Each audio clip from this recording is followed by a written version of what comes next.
Passion drives your dream. Every self-made man had his dream and he has driven for it. Today at Thani Oruvan, we are going to meet an eminent personality who has succeeded in his chosen field. Come, let's watch with me Thani Oruvan. Welcome to Thani Oruvan. Thani Oruvan program, basically what we do is we interview with the eminent personalities who have done extremely good in their chosen field. So we speak to them, we share their experiences and their knowledges and their piece of advices for our viewers. Every day morning when we wake up, we have two choices. One is to continue to sleep with your dreams.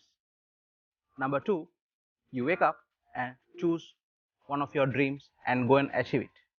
Likewise, there are some people among us, they have chosen their dream and they have achieved in their chosen field. Today I am with very eminent personality who is extremely done well in his chosen field. Mr. Ahmad Riaz, Chairman and founder of Harcourts. Hi Mr. Ahmad. Very happy to have you at Thani Oruvan. Well, we said about dreams. Yeah.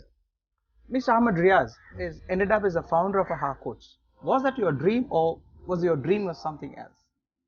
Actually, when during my school days, my father was a doctor, so he really wanted me also to be taking up medicine, Okay.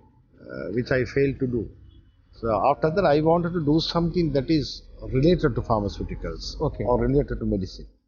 That is why I chose this field. But it was not the pharmaceutical industry that I started.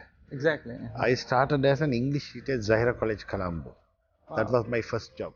So you were chosen as an intern English teacher? Yes. Okay. That was my first job.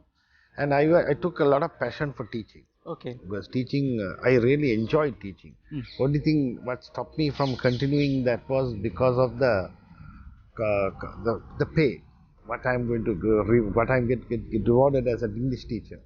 So then it all started with the dream that I wanted to become an entrepreneur. Okay. To become an entrepreneur, I chose the field of pharmaceuticals. That is how I started my career in the field of pharmaceuticals. Okay. As you rightly said, everything starts with a dream. It was my dream to reach to the top in this industry. So well, you said that your dad wanted you to become a doctor. Yeah. So generally today's context, the parents always impose the dream Yeah. for their children to become. Yeah. What's your opinion on that? Actually, in today's generation, you can't impose what you want your children to be, because today children choose their own fields. For that matter, even my children, I have given them the choice Okay. to do whatever they want. Because today's, if you go to impose on them, they will always do the opposite. Okay. That is the new generation. Okay. Imposing something on the children, what they don't want to be, is wrong. We have to allow them to do what they like best. That is how then only they will excel in that. They come out on the best of it. Best out of it. Yes. So in my case, even this pharmaceutical industry, I don't think it was my father or anybody who would have thought that I would become a pharmaceutical trader. Okay. It was my passion for the job.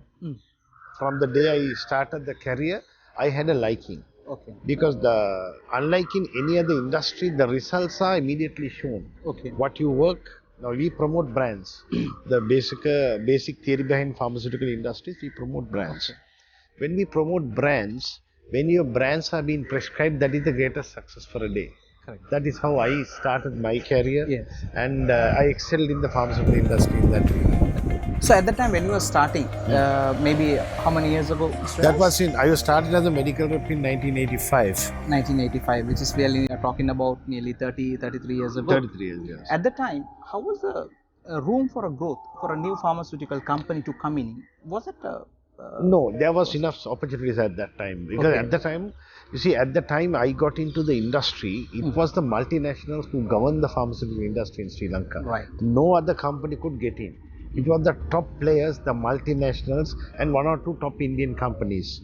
But with my launch into the pharmaceutical industry, a lot of Indian companies started coming in. Actually, I made the inroad for most of the pharmaceutical companies to come in. Okay. So, so you said that at the time there was enough room to come in. So coming back to another thing, like entrepreneurship, when we talk about that, it's not easy to start up your own business. That's where you see a lot of a risk. and how you going to take that risk.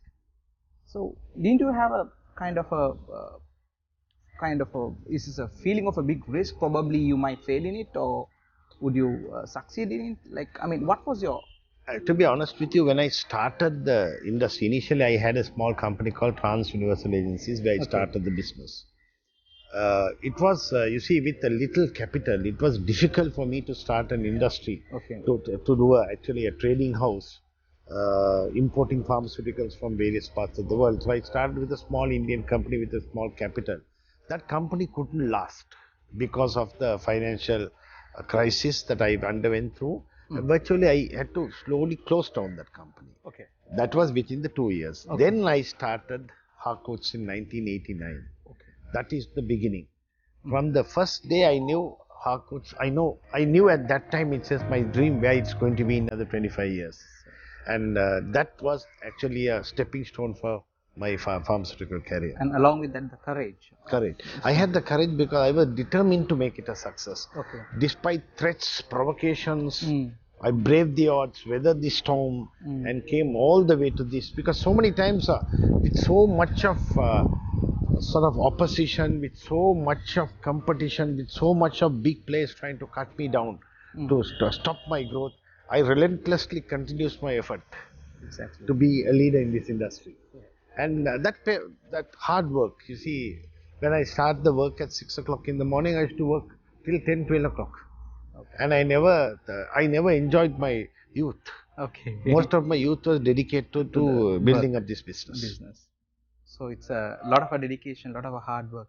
So coming back to entrepreneurship, then again, in Sri Lanka, do you see, right, in today's context, is there enough room for the pharmaceutical, the people who wants to come in as a new player? It's difficult now. Because what happens is, because now the industry is saturated. Too many players already. Competition is very, very high. So actually, only the big players can survive in the industry today. So is any specific reason? And specific reasons like this, there are Sri Lanka is a limited pharmaceutical market. There are too many players, and now with the new government policy of manufacturing, more than 32 factories have been approved. I believe, in my own opinion, that is too much for a country like Sri Lanka, because we do not have an export market. We do not have an export market. That's it. All a consumer market. All of it's consumer market, and now it's the flooded. Okay, excellent. So we are on a discussion with Mr. Ahmad Riaz, is the founder of Harcourts Pharmaceutical Company. Soon after a break.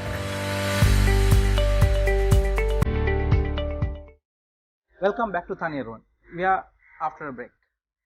Mr. Riaz, we spoke about pharmaceutical retail market in Sri Lanka, because you said there is no export room for pharmaceutical products. We have seen Harcourts island-wide, many outlets across. Let's discuss about that little. Actually, it was way back in 1997 when we first launched our retail pharmacy at Dehiwala, at number 14 Station Road, Dehiwala. That is after a successful stint of almost 10 years in the pharmaceutical wholesale, we started the retailing. The retailing industry, when we started in 1997, we were one of the pioneers. Actually, the retailing, the branch retailing, the retailing chain, the pharmaceutical retail chain was pioneered by us. Today there are 3 or 4 players who are coming to that. But it was we who pioneered it, and we started as one pharmacy at Dehiwala, and over the years we grew up to 35 pharmacies island-wide. So right now you have 35 pharmacies? Yes, island-wide 35 years. So basically, through your retailing, is it limited only to the pharmaceutical products, or is it? No, we have cosmetic, personal care, a few of the groceries depending on the area, and mostly pharmaceuticals, prescribed medicines, and OTC drugs. Okay, well, now since you mentioned about the cosmetics based, now see, today's trend, we see a lot of cosmetics are in place. Even the latest stats I read about, Sri Lankan average individuals earning spent more than 60% for the cosmetics or the beauty related products. Yes, so what's the demand for that? What do you see? Yeah, demand for beauty-related products is becoming very, very high. Okay. Now, those days, when you think about grooming yourself, it was restricted to only to the females. That's right. Today, even the males groom themselves. Correct. So, cosmetic industry is the fastest growing industry. Today, more and more cosmetics are coming. We are also into cosmetics. Okay. Fairly well-established cosmetic business we have. Cosmetics is a growing industry. Growing industry. Now, then again, we saw that there is any kind of a special approval to sell right cosmetics in Sri Lanka? Is there any approving body? Yeah. Earlier it was handled by the CDDA. Okay. Now it is handled by the National Medicines Regulatory Authorities looking after the approval of cosmetics in Sri Lanka. Okay. So it's been approved by those authorities, and then only you can market in Sri Lanka. We obtain a license for the import and marketing, and we do market. So that's where the major share of your business is come from, the cosmetics? No, currently pharmaceuticals and cosmetics are equal. Okay. But our maximum turnover comes from the retail industry. Retail, we cater to a good number of clientele because we have a very strong customer base, because we have this gold card. Okay. Where we sort of a loyalty card system that gives the customers a discount. Okay. And we are tied up with many banks, the pensioner scheme, many schemes where we give discounts to those elderly patients. So we do have a well accepted clientele. All right. And so as entrepreneurship, and when we see competitiveness in the market, and also challenges. So when I say the challenges, as I said that your growth itself become a major issue sometimes. Yeah. The growth will become a problem at a point to manage it. So how do you manage that kind of issues when you are running your own business?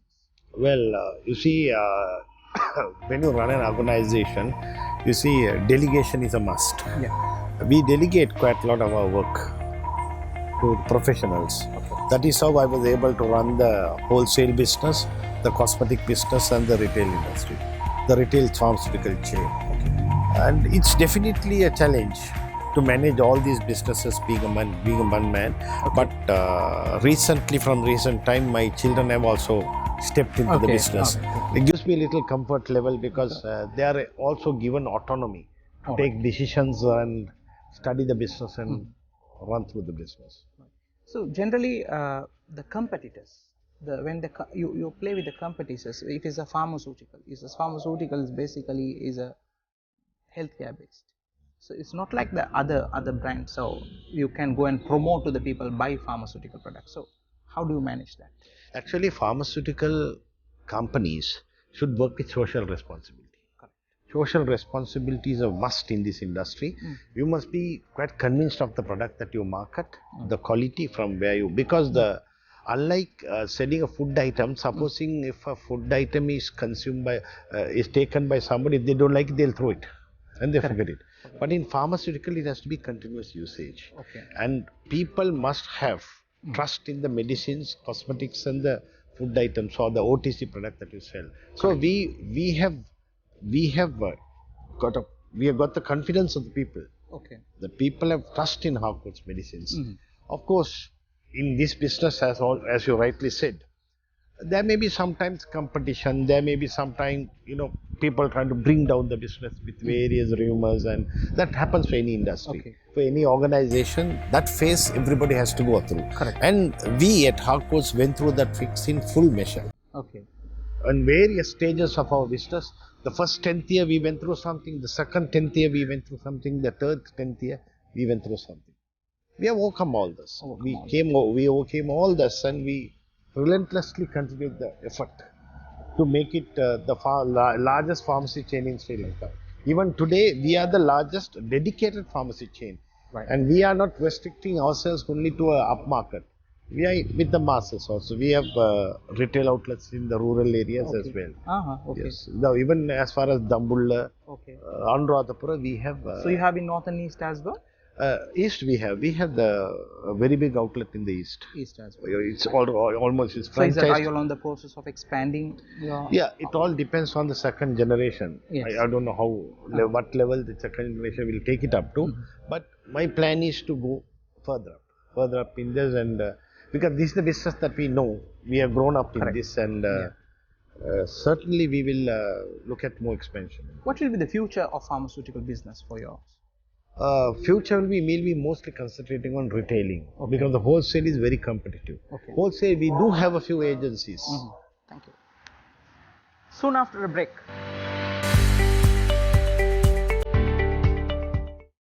Welcome back to Thani Oruvan. Mr. Riaz, we spoke a lot about the pharmaceutical, but we know as an individual you are an icon who has been proved yourself in the leaderships and entrepreneurship. So what could be your advice for the today's generation, who the starting up people in terms of entrepreneurship? What's your advice looks like? To be an entrepreneur, there are some qualities that you should have. Number one, there is no shortcut to success. Okay. It's basically hard work. Okay. If you choose your proven field or the field that you want to start off with, you should be focused on it. Okay. And to lay 100% focus on the industry or the business that you want to do, Okay. you start from the beginning. When you start from the beginning, first very important thing is to start your work early. I have read a recent book. Okay. It is worldwide known today. Okay. I'm sorry, I can't remember the name of the author, called the 5 a.m. Revolution. If you take 5 a.m. Revolution, okay. that if you take the history of all leaders, politicians, all the people who have reached the top, start their work early. Exactly. So this 5 a.m. revolution explains the history of people, how they have succeeded in their chosen field only because of their hard work. And they start the day early. Exactly. They are focused, they plan the day. And this is what I want. As you know, it's a dream. Everybody has a dream. You should have a dream. I want to achieve this goal in life. I want to be a leader. To become a leader, what are the qualities I should have? Yes. Hard work is number one. Determination to win. Yes. The killing instinct. Yes. That I want to be this. Correct. That, and not giving up attitude. I do not want to give up. I want to reach my goal.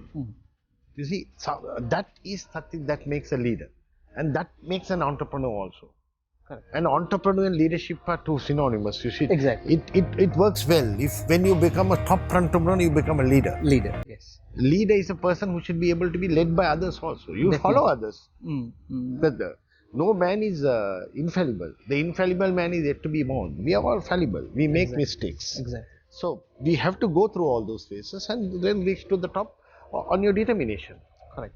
So that's, I think, is a wonderful answer. I mean, so leadership, and you said no shortcuts, and also keep yourself more focused. And choosing education in line with your job, what you are doing.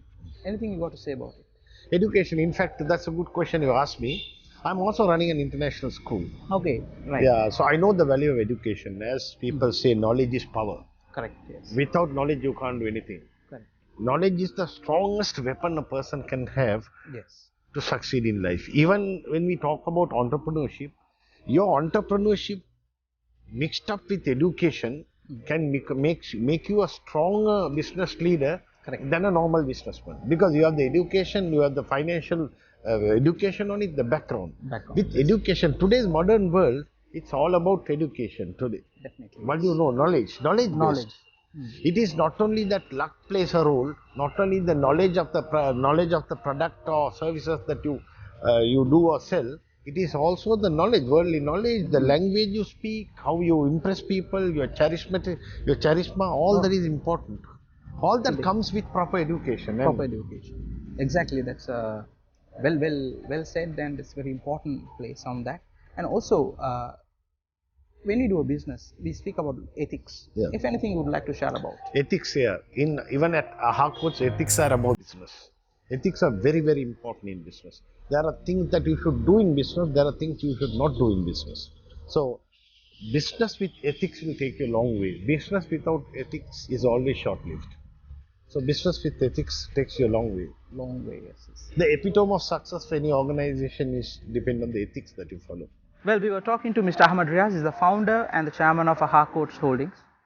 And he correctly said that the leadership and entrepreneurship, and also he spoke about ethics. There is no shortcut in life. If you have to achieve, you have to focus for what you dream, and you have to really work hard for it. So, we are in a conclusion, Mr. Riaz. It was very glad and very happy to have you in this program. Thank you very much. for your valuable thoughts. I'm delighted to be here too.